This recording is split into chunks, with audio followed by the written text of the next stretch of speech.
तो विवी चिपळूणकर एका ठिकाणी म्हणाले होते की महात्मा ज्योतिराव फुले यांचा टिसबर पुतळा सुद्धा कोणी कुठल्या चौकात उभा करणार नाही।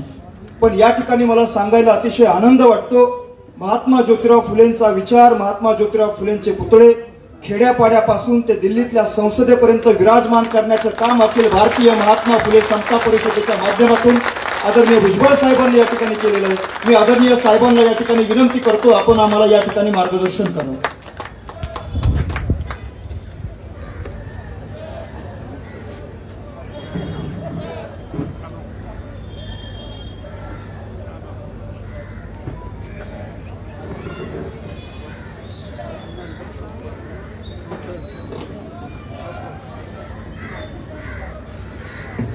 आपल्या सगळ्यांचं दैवत महात्मा ज्योतिराव फुले, सावित्रीबाई फुले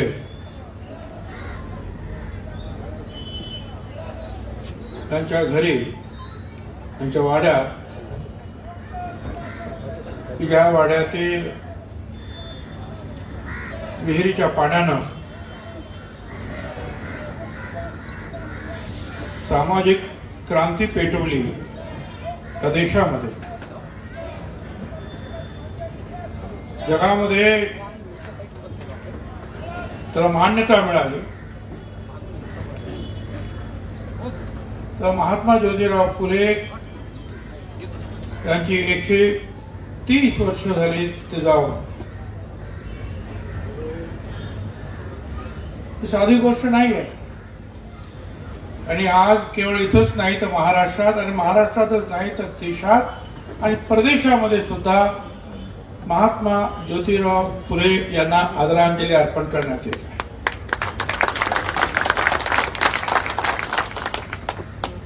त्या कार्यक्रमासाठी त्यांना आपण समता पुरस्कार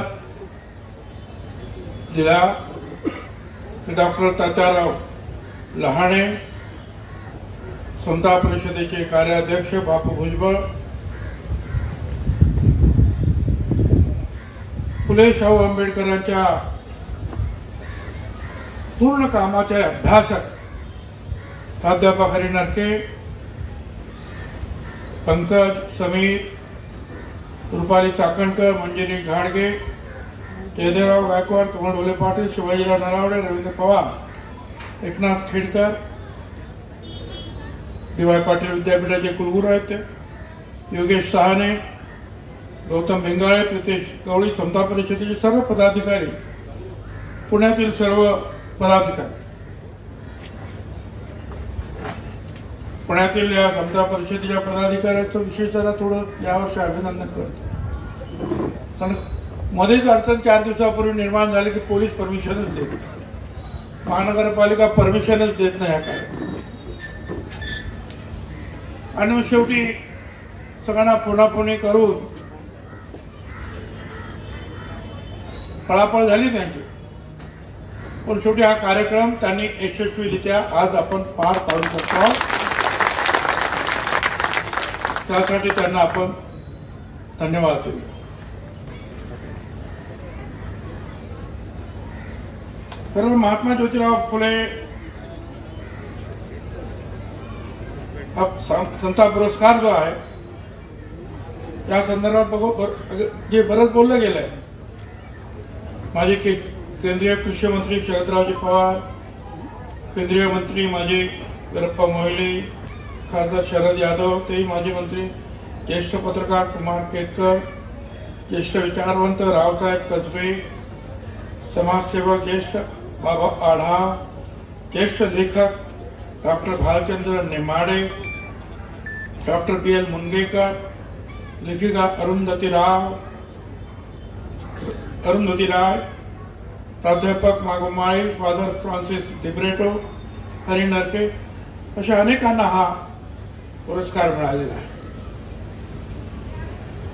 मागच्या वर्षी फादर दिब्रेटोना आपण हा पुरस्कार दिला, त्यावेळेला मी जरा गडबडीत होतो, कारण त्या दिवशी शिवतीर्थावर शपथविधीचा कार्यक्रम माझा होता, त्यामुळे अनेकांना वाटलं की पुण्याला भुजबळ येतील की नाही, परंतु मी सगळ्यांना सांगितलं, अगोदर मी पुण्याला जाणार, महात्मा फुले सावित्रीबाईंना वंदन करणार आणि मग मुंबईला तुमचे सगळे काय. मग मुलांनी अर्थातच सगळ्यांनी मिळून मग जरा हेलिकॉप्टरची वगैरे व्यवस्था केली आणि आम्ही तिकडे सुद्धा पोहोचलो. परंतु इथले आशीर्वाद जे आहे, कारण सुखात दुःखात अडचणीमध्ये उभे राहण्यासाठी जी शक्ती मिळते, जी पॉवर मिळते, ते पॉवर सेंटर आमचं जे आहे हे आहे. वर्षातून इथे यायचं, शक्ती घ्यायची आणि पुन्हा एकदा गोरगरिबांच्या कामासाठी मानव समूहामध्ये, मग राज्यात असेल राज्याच्या बाहेर असेल, ज्या ज्या ठिकाणी बोलवलं जाईल, आपली गरज असेल त्या त्या ठिकाणी जा. त्याप्रमाणे आपण त्यावेळेला थोडंसं आवडतं घेतलं, लवकर आपला कार्यक्रम आपण पार पाडला. यावेळेला डॉक्टर तात्याराव लहान, तात्याराव हे भाषण सुद्धा फार सुंदर करतात हे मला आज कळलं.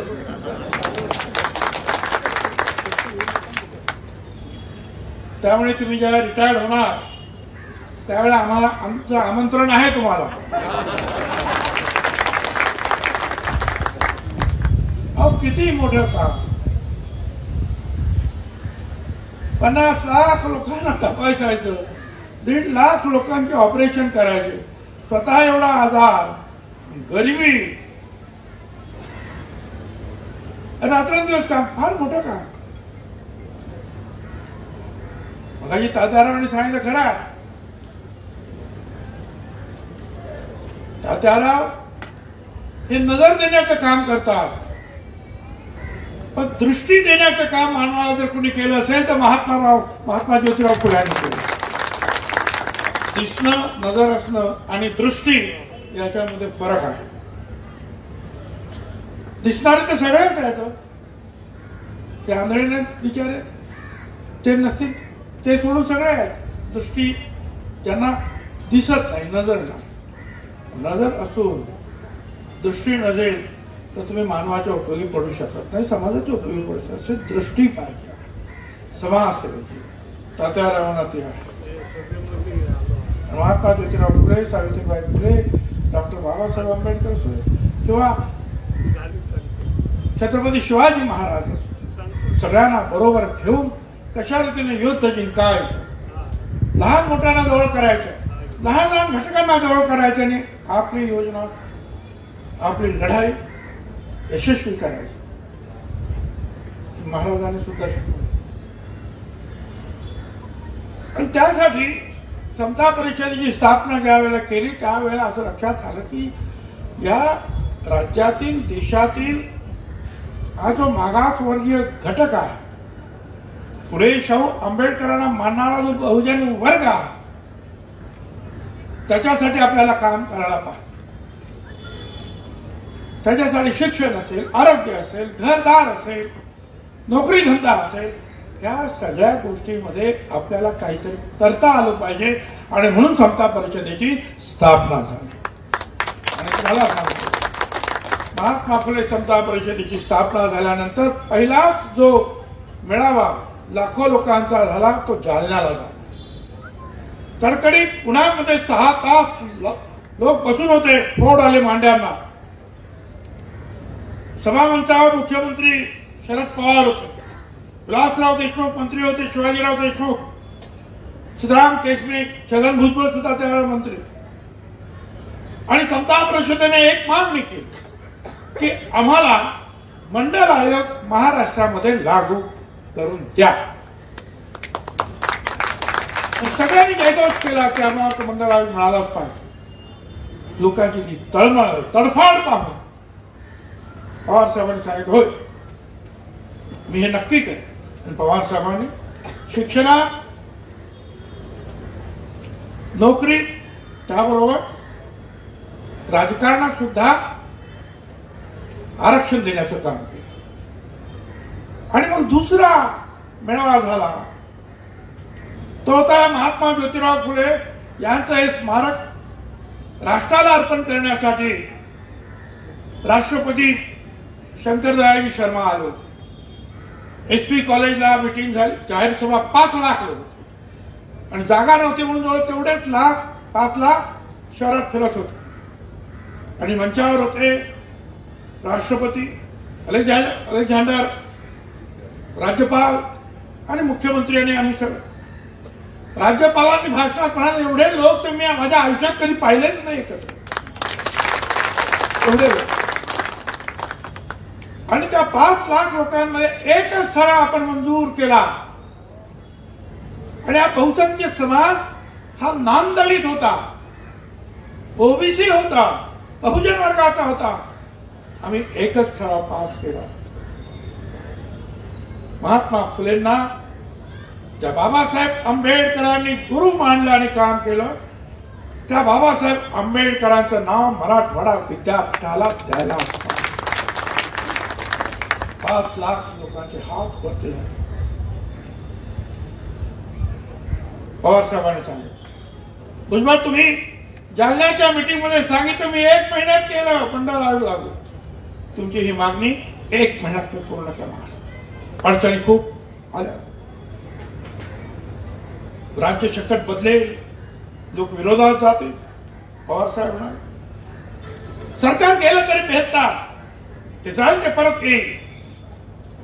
परंतु बाबासाहेब आंबेडकरांच्या बद्दल एका मोठ्या घटकांमध्ये जे दुःख आहे, ते दुःख कायमचं राहील, ती सर कायमची राहील. तर आपण ते जर काम केलं नाही तर कुणी काम करणार.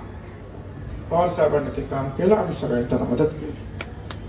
असं हे अनेक कामं जे आहेत महात्मा फुल्यांच्या या समता परिषदेच्या माध्यमातून आपण करतो, यापुढे सुद्धा करणार. अडचणी खूप आहेत. ओबीसी समाजाच्या प्रश्नांबद्दल कॅबिनेटची एक कमिटी झाली, त्याचं मी अध्यक्ष. मागण्या खूप आहे, सगळे मी वाचत नाही.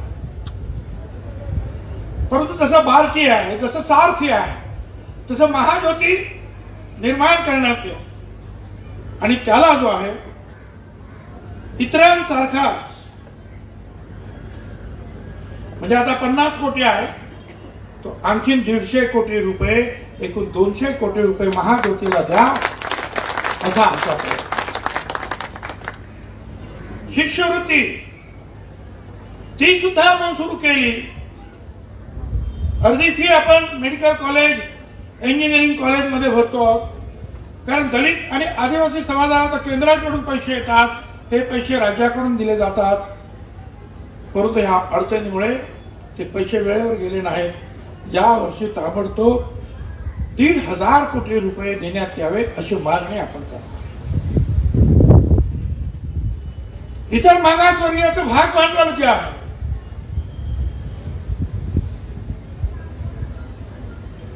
आणि इतर मागासवर्गीयाला काम करण्यासाठी 400 कोटी रुपये ताबडतोब द्या, अशी सुद्धा मागणी. वसंतराव नाईक विमुक्त भटक्या जमातीची जी महामंडळ आहेत, त्याच्यासाठी 200 कोटी रुपयाची मागणी आहे. वसतिगृह जसं आपण इतर समाजांना देतो आहोत, तसं ओबीसी समाजाला सुद्धा प्रत्येक जिल्ह्याच्या ठिकाणी मुलींचं आणि मुलांचं 76 वसतिगृह ताबडतोब बांधण्यात यावी. त्यासाठी सुरुवातीला 150 कोटी रुपये इतके मंजूर करण्यात यावे. इतर मागासवर्गीयांसाठी घरकुल बांधणं गरजेचं आहे, घरं अजून नाही आहे.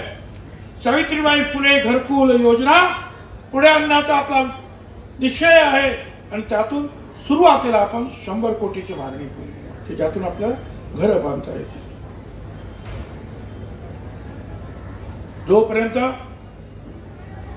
या वसतिगृहाची कल्पना अंमलात येत नाही, तोपर्यंत इतर समाजांना ज्या प्रकारे वेगवेगळ्या प्रकारे विद्यार्थ्यांना मदत केली जाते, आदिवासी समाजांना आहे स्वयं योजना त्याचं नाव, मराठा समाजाला आहे स्वाधार त्याचं नाव. आम्ही सांगितलं तसंच इतर मागासवर्गीय समाजाला सुद्धा ती तरतूद करावी आणि त्या योजनेला आधार हे नाव देण्यात यावं. आणि तेवढेच पैसे देण्यात यावे. स्वतंत्र जनगणना इतर मागासवर्गीयांची करावी आणि एकूणच हे प्रश्न सोडवण्यासाठी आज केवळ 2,500 ते 3,000 कोटी असतात बजेटमध्ये, ते वर्षाचे 5,000 कोटी रुपये बजेट हे इतर मागासवर्गीयांसाठी VJMT साठी करावं अशी सुद्धा आपण मागणी करतो. मागासवर्गीयांचा नोकऱ्यातला अनुशेष जो आहे फार मोठा आहे आणि आपण सांगतो काही ठिकाणी 4% आहे, काही ठिकाणी 10% आहे. हा संपूर्ण अनुशेष जे आहे हे विनाविलंब जो आहे हा ताबडतोब शासनाने भरावा. आपल्याला पदोन्नती मिळते किंवा रिक्त पदे आहेत शिक्षण संस्थांमध्ये, ती भरताना हे आपण जरी करत असलो तर ते झारीतले शुक्राचार्य खूप असतात मंत्रालयामध्ये बसलेले. अशा रीतीने नियम काढले की एका कॉलेजमध्ये फार्मसी असेल तर फार्मसीचा तुमचे जे काही आरक्षण असेल त्याप्रमाणे. आता आरक्षणामध्ये आपला काहीतरी 7वा नंबर येतो. पहिल्यांदा दलित अमुक तमुक इतर मागासवर्गीय अ ब क ड VJMT आदिवासी ओपन वगैरे 7वा नंबर. आता एखाद्या विषयाला फार्मसीमध्ये जर जागा असतील तर 7 पैसे जागा असतच नाही, म्हणजे संपला विषय, आपल्याला तिथे संधी मिळतच नाही. मग परत गणित विषयाचा असेल किंवा आणखी इंजिनिअरिंग विषयाचा असेल, मग त्या डिपार्टमेंटला सुद्धा तीच परिस्थिती, परत तेच आपण 7वे. म्हणजे ओबीसीला आरक्षण मिळतच नाही. आणि म्हणून आपण मागणी करतो आहोत की संपूर्ण संस्था हा घटक धरा. एका कॉलेजमधले किती शिक्षक आहेत, किती नॉन टीचिंग स्टाफ आहे, आणि त्याला तो जो आहे बिंदू नामावली लावा आणि त्याप्रमाणे आम्हाला आरक्षण. त्यामुळे या सगळ्यांना आरक्षण मिळू शकेल. असे अनेक विषय जे आहेत हे आपल्या पुढे आहे. हे करून याचा विचार झालेला मागण्या आपण करतो. मुख्यमंत्र्यांना आणि मंत्रिमंडळासमोर जाऊन ह्या मंजूर करण्यासाठी आम्ही निश्चितपणे प्रयत्न करणार आहोत. आणि माझी खात्री आहे की या सगळ्या मागण्या ज्या आहेत निश्चितपणे मंजूर केल्याशिवाय आम्ही स्वस्थ बसणार नाही. कारण आम्ही इतरांपेक्षा जास्त मागत नाही, इतरांच्या बरोबर नाही. 54% हा समाज आहे. इतर मागासवर्गीय हा समाज 54% आहे. आम्ही वारंवार सांगितलं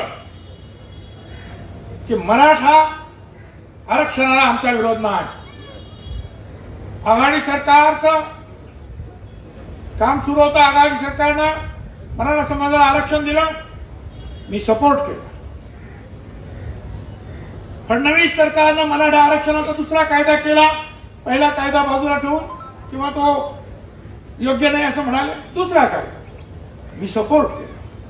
त्यावेळेला त्यांना सुद्धा सांगितलं की ओबीसी किंवा इतर जे समाज आहेत त्यांच्या आरक्षणाला जरा सुद्धा धक्का लागता कामा नये. आम्ही सपोर्ट केला. समता परिषदेच्या प्रत्येक कार्यक्रमामध्ये आम्ही मराठा आरक्षणाला सपोर्ट केला. मराठा आरक्षणाचे सुद्धा जे खरे नेते आहेत त्यांनी सुद्धा हीच मागणी केली की ओबीसी मधलं आम्हाला काही नको. शिवसेना, काँग्रेस, राष्ट्रवादी काँग्रेस, भाजपा सगळ्या पक्षांनी हीच भूमिका मांडली. ओबीसीला किंवा दुसऱ्या कुठल्याही घटकाला धक्का न लावता हे आरक्षण देण्यात यावे, त्याप्रमाणे ते आरक्षण. आता ते कोर्टामध्ये आहे, सुप्रीम कोर्टामध्ये आहे. अशी नवीन गोष्ट नाही. या सगळ्या गोष्टींना शेवटी कोर्टामध्ये चॅलेंज केलं जातं. ओबीसीच्या आरक्षणाचा मंडळ कमिशनचा लढा 50 वर्षानंतर सफल झाला. त्यावेळेला 10 वर्ष आम्हाला कोर्टामध्ये जावं लागलं. 9 सुप्रीम कोर्टातील न्यायाधीशांच्या पुढे शेवटी हा लढा गेला आणि त्यांनी शिक्कामोर्तब केलं की योग्य आहे म्हणून. त्यामुळे नवीन नाही की सुप्रीम कोर्टापर्यंत. त्यावेळेला पण अशीच परिस्थिती, पण लढावं लागतं. परंतु या सगळ्या परिस्थितीमध्ये आज हळूच वेगवेगळे आवाज पुढे येतात. कोणी सांगितलं 5% द्या आम्हाला, ओबीसीतच द्या. एक कोणतरी महाशय निघाले, त्यांनी त्या तुमच्या हायकोर्टामध्ये अर्ज केला की म्हणे हे जे 450 जाती आहेत, साळी माळी कोळी धनगर वंजारी जे जे काय असतील, आम्ही सगळे कुमार सुतार लोहार सगळे हे सगळे बेकायदा ओबीसी आहे, कायदेशीररित्या आलेले नाही, त्यामुळे यांना ओबीसीतून बाहेर काढा आणि आम्हा मराठा समाजाला ओबीसी मध्ये घ्या. कुठे असं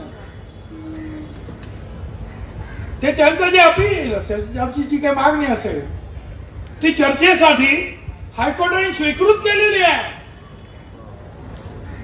आणि तेच महाशय परत काल परवा म्हणाले आणि आम्हाला कल्पना आहे की सुप्रीम कोर्टात सुद्धा मी ही मागणी करणार की मराठा आरक्षण हे आयोगाच्या मार्फत आलेलं आहे, गायकवाड आयोगाच्या मार्फत, आणि बाकीच्यांना आरक्षण मिळालं हे डायरेक्ट मिळालेलं आहे.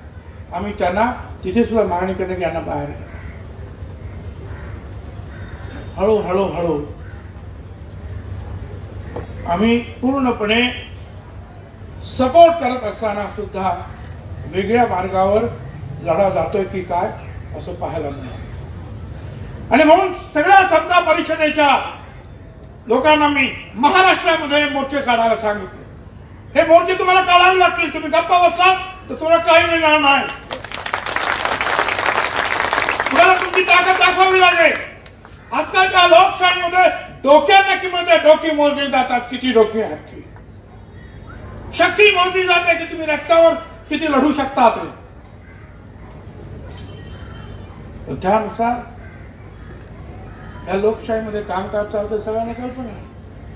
आणि तुम्ही सगळे घरात बसाल, आपल्याला ऐकत सगळं नेते काय 2-4 लोक आहेत ते हरिनटकेचे काय बोलायचं ते बोलतोय, त्यालाही त्रास होते. काही वकील जे आमच्या तिकडे लढतात त्यांना शिवीगाळ होते.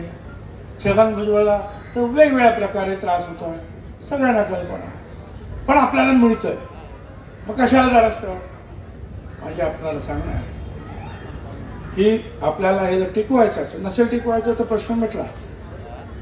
माझ्या मुलांना मी सुद्धा कधी आरक्षण काय घेतलं नाही. हा, मी जरूर एक संधीचा फायदा घेतला, ते म्हणजे बाळासाहेब देसाईंनी, वल्करराव देसाईंनी त्यावेळेला शिष्यवृत्ती सुरू केली होती आमच्याकडे, EBC, तिचा फायदा मी घेतला. शिष्यवृत्ती आरक्षणाचा माझ्या मुलांनी नाही, कुणी घ्या, आम्ही घेणार कुणासाठी करतो. मग तुम्ही बोल, आपण जरी पुढे आलो, आपल्या पाठीमागे कोट्यावधी समाज आहे. महाराष्ट्रामध्ये जवळजवळ 5.5 कोटी लोक आहेत, त्याच्यापेक्षा जास्त आहे की जे ओबीसी मध्ये आहे, VJNT मध्ये आहे, की ज्यांच्याकडे आज घर नाही, शिक्षणाचा पत्ता नाही, आरोग्याचा पत्ता नाही. घरातल्या बायका अतिशय कष्टाचं काम करत असतात. या लोकांसाठी तुम्हाला काम करायचं आहे. महात्मा ज्योतिराव फुलांना काय मिळालं? सावित्रीबाई फुलांना तर काम करत असताना मृत्यूच ओढवला, आयुष्यच त्याने आपण. महात्मा ज्योतिराव फुलांना सुद्धा मारायला माणसं गेली. त्यात महात्मा ज्योतिराव फुल्यांनी क्रांती घडवली. सावित्रीबाई फुलांनी क्रांती घडवली कुणासाठी? त्यांच्या स्वतःसाठी. महात्मा फुले हे अनेक क्षेत्रामध्ये फार पुढे होते त्यावेळेला सुद्धा. हे माझ्यापेक्षा तुम्हाला हरिनरके जास्त सांग. आताच कोणीतरी मला ते सांगितलं की आपला जो बोगदा आहे, जुना बोगदा कात्रजचा, मलाही माहिती आहे, तिथे आपण छोटा पुतळा बसवलेला, त्या बोगद्याला महात्मा ज्योतिराव फुलेंचं नाव आहे. त्यावेळेला ज्यावेळेला यंत्रसामुग्री नव्हती त्यावेळेला महात्मा फुलेंनी तो बोगदा बांधला. खडकवासला 500 सारखी ज्या धंद्यांमध्ये काम होते, त्यांचे जे शिष्य होते त्यांनी फार बोरीबंदर स्टेशन आणि इतर ज्या समोरच्या चांगल्या दिसणाऱ्या इमारती बांधण्यामध्ये सहकार. नारायण मेघाजी लोखंडे यांनी पहिला संप घडवून आला, त्यांचे शिष्य. ग्रामीण वर्तमानपत्र बाहेर हे दिनबंधू त्यांनी सुरू केलं. अशा अनेक गोष्टी झाल्या. पण त्यांनी त्यावेळेला सांगितलं, मगाशी सांगितलं, धर्माधर्मातली भांडणं नको, जाती जातीतली भांडणं नको, स्त्री पुरुष एक आहेत, स्त्रियांना सुद्धा शिक्षणाचा हक्क आहे. म्हणून याच घरातून सावित्रीबाई फुले भिड्यांच्या वाड्यामध्ये शाळा शिकवायला जात होत्या. आणि जाताना सगळे लोक, अगदी माळी समाजाचे लोक सुद्धा त्यांना दगडफेक करत होते, चिखल टाकत होते, शेण मारत होते. आणि म्हणून शाळेत जातानाच एक लुगडं घेऊन जायचं पुस्तकांबरोबर, खराब झालेलं लुगडं बदलायचं आणि मुलांना शिकवायचं. परत येताना ते काही वेळेला डोकं सुद्धा फुटलं. पण त्यानंतर क्रांती झाली आणि आज मगाशी सांगितलं आपल्या वक्त्यांनी त्याप्रमाणे अनेक महिला आज पुढे येत आहेत. म्हणजे पहिल्यांदाच अमेरिकेमध्ये एक महिला आपल्यापेक्षा जुनी लोकशाही, बरोबर आहे, पहिल्यांदाच उपाध्यक्ष होत आहे, बरोबर. आणि त्याच्या कितीतरी अगोदर या 125 कोटी लोकांचं राष्ट्रपती पद प्रतिभाताई पाटील या आमच्या महिलेला. किती वकील झाल्या, किती डॉक्टर झाले, किती मंत्री, मुख्यमंत्री झाले, पायलट झाले, कोण कोण काय. आज हे शिकतात. कधी कधी वाईट वाटतं तर ते या महिलांना सुद्धा, जे महात्मा ज्योतिराव फुले आणि सावित्रीबाई फुलेंनी सांगितलं, अरे अंधविश्वास ठेवू नका. त्यांनी थोड्या कडक भाषेत सांगितलं की दगडांची पूजा करून जर मुलं झाली असती तर नवरे कशाला केले असते. थोड्या कडक भाषेत त्यांनी घेऊन ठेवलं. आज सुद्धा मी मागच्या एका पण एक मिटिंग सांगितलं होतं, आपले गणपती आहेत कुठं गणपती तुमचा मोठा दगडूशेठ गणपती, 1000-10,000 महिला येतात. चांगली गोष्ट. कुठला अथर्व वेद एका स्वरामध्ये बोलते, चांगली गोष्ट. पण एका महिलेला वाटलं नाही की जे आपण बोलू शकतो ती शक्ती जी आहे अगदी रस्त्याच्या पलीकडे असलेल्या त्या भिडे वाड्यातील त्या शाळेमुळे आपल्याला मिळाली. तिथे जाऊन आपण वंदन करावं त्या सावित्री मातेच्या त्या शाळेला, असं कुणाला वाटत. कधी कधी वाटतं की हे त्यांचं जीवन, त्याचं हे आयुष्य फुकट जाते की काय. धर्माधर्मामध्ये भांडण, जाती जातीमध्ये भांडण राजकारणासाठी, त्याच्या बाहेर आपण येऊन काम करणार आहोत की नाही याचा विचार. आपल्याच नाही, 150-200 वर्षापूर्वी अमेरिकेत जो लढा चालला होता काळे गोऱ्यांचा, निग्रो आणि गोरे, त्यांच्या लढाईला महात्मा ज्योतिराव फुल्यांनी आपलं गुलामगिरी पुस्तक अर्पण केलं. इंग्रजीमध्ये त्याला प्रस्तावना लिहिली आणि सांगितलं त्यांना मी अर्पण करतो. की ज्या वेळेला टेलिफोन करत नव्हता, तसली व्यवस्था नव्हती, पण माहिती मिळाल्यानंतर आशियातला एकमेव नेता ज्याने अमेरिकेतल्या त्या लढ्याला पाठिंबा दिला ते महात्मा ज्योतिराव. आणि जगाचा विचार करा, कारण ज्ञानेश्वर महाराजांनी सांगितलं अवघी विश्वाची माझे घर. पण त्या दृष्टीने काम करण्याचं काम महात्मा ज्योतिराव फुले सावित्रीबाई. आणि म्हणून आपण या समता परिषदेच्या माध्यमातून गोरगरिबांची सेवा करत राहूया. आणि प्रसंगी जर कुणाच्या हक्कावर, आरक्षणावर गदा येत असेल तर लढायला सुद्धा महात्मा फुले समता परिषदेच्या समता सैनिकांनी पुढे राहिलं पाहिजे. ही वेळ आहे केवळ घरात बसून वर्तमानपत्रांनी टीव्ही पाहण्याचे नाही, तर प्रत्यक्ष समाज तुम्हाला घडवायचा असेल आणि धर्माच्या आणि जातीच्या या लढायातून जर तुम्हाला लोकांना मुक्त करायचं असेल तर महात्मा ज्योतिराव फुल्यांचाच विचार तुम्हाला पुढे न्यावा लागेल. आणि त्यासाठी आपण काम करूया. त्यासाठी आपल्याला या पॉवर सेंटर मधून आपण शक्ती घेऊन जाऊया. धन्यवाद. जय हिंद, जय महाराष्ट्र, जय ज्योती, जय क्रांती.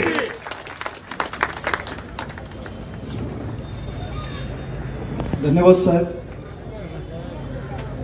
सगळ्यांनी खाली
वेगवेगळ्या स्तरावरती विविध उपक्रम घेण्याचं काम महाराष्ट्रभर या ठिकाणी झालेलं आहे आणि त्यांचे सुद्धा एक छोटेसे सन्मान आपण या ठिकाणी देणार आहोत.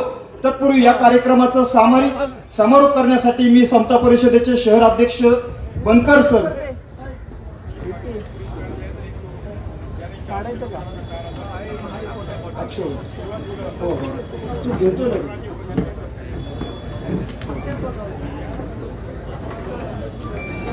यानंतर कोरोनाच्या पार्श्वभूमीवरती जे विविध उपक्रम महाराष्ट्रभर राबवले गेले, अखिल भारतीय महात्मा फुले समता परिषद शाखा फुलचिंचोली तालुका पंढरपूर आयोजित स्मृती दिनानिमित्त त्या भागामध्ये काही समता गौरव पुरस्कार देण्याचं काम केलं जातं. अगदी त्या पुरस्काराचा वितरण सोहळा विचार मंचावरती उपस्थित असलेल्या सर्व मान्यवरांच्या शुभ हस्ते संपन्न होतोय.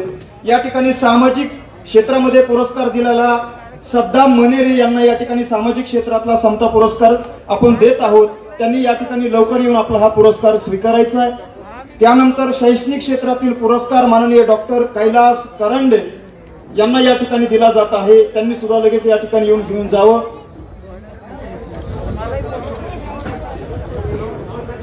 मी पुरस्कारार्थ्यांना विनंती करतो की आपण जरा लवकर येऊन विचार मंचावरती लवकरात लवकर यावं. प्रथम सामाजिक पुरस्कार माननीय सद्दाम मनेरे यांना विनंती करतो आपण आपला सन्मान स्वीकारावा.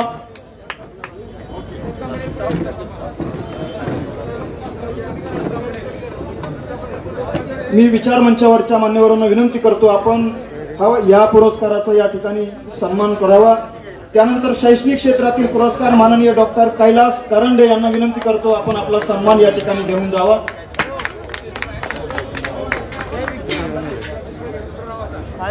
शैक्षणिक क्षेत्रातील माननीय डॉक्टर कैलास करंडे. त्यानंतर पत्रकारिता क्षेत्रामध्ये दिला जाणारा माननीय संतोष रणदिवे यांना हा सन्मान या ठिकाणी दिला जात आहे. मी रणदिवे यांना विनंती करतो आमचा हा सन्मान स्वीकारावा. त्यानंतर कला क्षेत्रातील माननीय चतुर भावड्या उर्फ बाळासाहेब पाटील यांना विनंती करतो हा सन्मान आपण या ठिकाणी येऊन स्वीकारावा.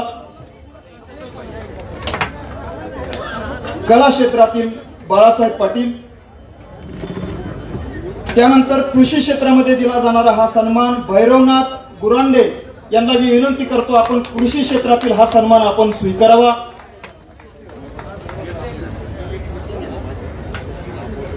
कृषी क्षेत्रातील माननीय भैरवनाथ गुरांडे. त्यानंतर साहित्य क्षेत्रामध्ये दिला जाणारा हा सन्मान माननीय चंद्रकांत भुजबळ यांना हा सन्मान दिला जात आहे. मी त्यांना विनंती करतो आपण हा सन्मान या ठिकाणी स्वीकारावा.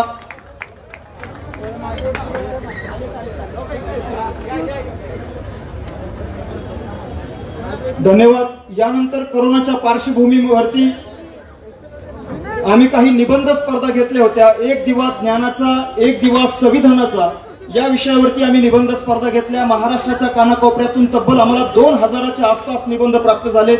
तो सुद्धा या ठिकाणी पारितोषिक वितरण सोहळा आपण घेत आहेत. या ठिकाणी प्रथम आलेले आमचे प्रथम पुरस्कार्थी माननीय रतिलाल रामचंद्र बाबेल यांना हा प्रथम क्रमांकाचं पारितोषिक या ठिकाणी मिळालेलं आहे. मी त्यांना विनंती करतो आपण हा सन्मान या ठिकाणी स्वीकारावा. स्मृतिचिन्ह, मानपत्र आणि रोख रक्कम 11,000 या पुरस्काराचं स्वरूप होतं. मी त्यांना विनंती करतो हा स्वीकारावा. त्यानंतर द्वितीय पुरस्कार हेमाली म्हात्रे हा द्वितीय पुरस्कार त्यांना मिळालेला आहे. सन्मान चिन्ह, प्रमाणपत्र आणि रोख रक्कम द्वितीय क्रमांक हेमाली म्हात्रे, त्यांना विनंती करतो आमचा हा द्वितीय क्रमांक आपण स्वीकारावा. त्यानंतर तृतीय क्रमांक निकिता सुभाष धनी आणि हाच पुरस्कार विभागून देण्यात आलेला आहे दगा लोमन पाटील, या दोन्हीही विजेत्यांना विनंती करतो आपण हा सन्मान या ठिकाणी, आपला पुरस्कार आपण या ठिकाणी येऊन स्वीकारावा. आणि त्यानंतर एक उत्तेजनार्थ पारितोषिक आपण या ठिकाणी दिलेलं आहे. नितीन तोकांडे यांना विनंती करतो की हा आपण उत्तेजनार्थ पारितोषिक आपण या ठिकाणी स्वीकारावं.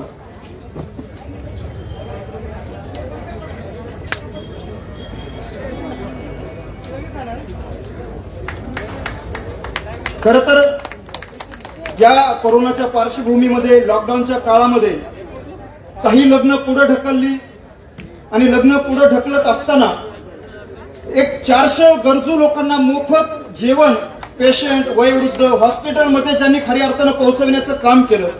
स्वतः रिक्षा चालवत असताना रिक्षा चालकाच्या माध्यमातून अशा पेशंट लोकांना ज्यांनी मोफत सुविधा उपलब्ध करून देण्याचं काम केलं आणि त्यांची दखल डिस्कव्हरी ऑफ चॅनलने या ठिकाणी घेण्याचं काम केलं, असे अक्षयजी कोठावळे यांचा सुद्धा या ठिकाणी सन्मान होतोय. मी विचार मंचावरच्या सर्व मान्यवरांना विनंती करतो की अक्षयजी कोठावळे यांचा आपण या ठिकाणी सन्मान करावा.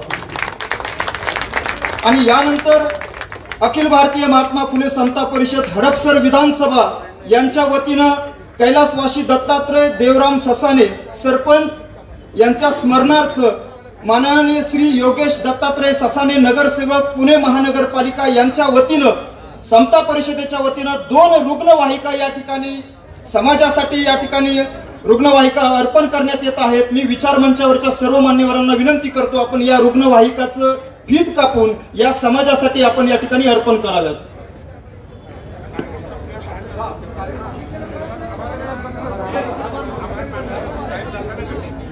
मी या ठिकाणी बनकर यांना विनंती करतो या कार्यक्रमाचा आपण आभार मानावा.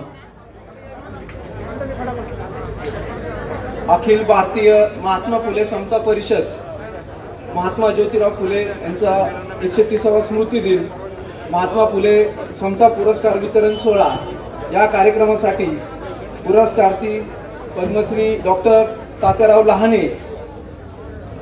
कार्यक्रमाचे अध्यक्ष माननीय छगन भुजबळ साहेब, खासदार समीर भाऊ भुजबळ, आमदार समीर भाऊ भुजबळ, माजी आमदार दीप्तीताई चौधरी, माजी आमदार जयदेवराव गायकवाड, आमदार कमलनानी ढोले पाटील, राष्ट्रवादी काँग्रेसच्या अध्यक्षा रुपालीताई चाकणकर, DY पाटील विद्यापीठाचे कुलगुरू एकनाथ खेडेकर साहेब, नगरसेविका मनीषा लडकत ताई, उपमहापौर स्वाती सेंडगे मॅडम, आमचे समता परिषदेचे महाराष्ट्र प्रदेश अध्यक्ष बापूसाहेब भुजबळ, प्रदेश अध्यक्षा मंजिरीताई दाडगे, शिवाजीराव नलावडे साहेब, रवींद्र पवार साहेब, महात्मा फुले समता परिषदेचे सर्व पदाधिकारी, नगरसेवक योगेश शिसाने, तसेच मीडियाचे सर्व पत्रकार, आपण या कार्यक्रमाला उपस्थित राहिलात, कार्यक्रमाची शोभा वाढवली.